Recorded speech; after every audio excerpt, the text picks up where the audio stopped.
ಶ್ರೀಮತಿ ದಾನಮ್ಮ ಅಂಗಡಿಯವರು ನಿಷ್ಠಾವಂತ ಕಾರ್ಯಕರ್ತೆ. ಅವರು ಬರೆದ ದಾಪುಗಾಲ ಪುಸ್ತಕವನ್ನು ಲೋಕಾರ್ಪಣೆಗೊಳಿಸಲಾಗಿದೆ.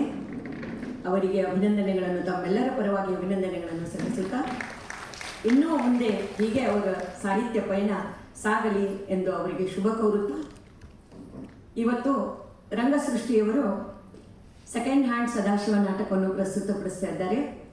ನಿಜವಾಗ್ಲೂ ಪ್ರೇಕ್ಷಕರು ನೋಡಿದರೆ ಭಾಳ ನನಗೆ ವಿಷಾದ ಆಗ್ತಾ ಇದೆ. ಎಷ್ಟು ವಾಟ್ಸಪ್ನಲ್ಲಿ ನಾವೆಲ್ಲ ಮೆಸೇಜ್ ಬಿಟ್ಟಿದ್ದೀವಿ ಬರ್ರಿ ಅಂತ. ಇವತ್ತು ಕಾರ್ಯಕ್ರಮನೂ ಭಾಳ ಅದಾವ.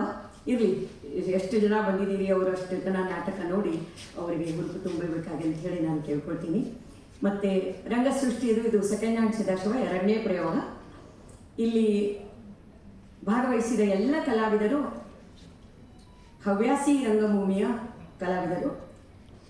ಎಲ್ಲರೂ ಏನಾದರೂ ನೌಕರಿ ಮಾಡ್ಕೊತ ಸಾಯಂಕಾಲ ಪ್ರಾಕ್ಟೀಸ್ ಮಾಡ್ಕೊತ ನಾಟಕವನ್ನು ಪ್ರಸ್ತುತಪಡಿಸ್ತಾ ಇದ್ದಾರೆ. ಅದಕ್ಕಾಗಿ ಅವರು ಯಾವ ಸಂಭಾವನೆಯನ್ನು ಪಡೆಯೋದಿಲ್ಲ. ತಮ್ಮ ಒಂದು ಕಲೆಯನ್ನು ಪ್ರಸ್ತುತಪಡಿಸಲಿಕ್ಕೆ ಈ ರಂಗಸೃಷ್ಟಿಯ ಮೂಲಕ ಅವರು ತಮ್ಮನ್ನು ತಾವು ಸಮರ್ಪಿಸಿಕೊಂಡಿದ್ದಾರೆ. ನೀವೆಲ್ಲ ಈ ಸೆಕೆಂಡ್ ಹ್ಯಾಂಡ್ ಸದಾಶಿವ ನಾಟಕ ನೋಡಿ ಚಪ್ಪಾಳೆ ತಟ್ಟಿ ಅವರಿಗೆ ಪ್ರೋತ್ಸಾಹಿಸಬೇಕಂತ ಹೇಳಿ ಕೇಳ್ಕೊಳ್ತಾ ಇದ್ದೀನಿ. ಧನ್ಯವಾದಗಳು.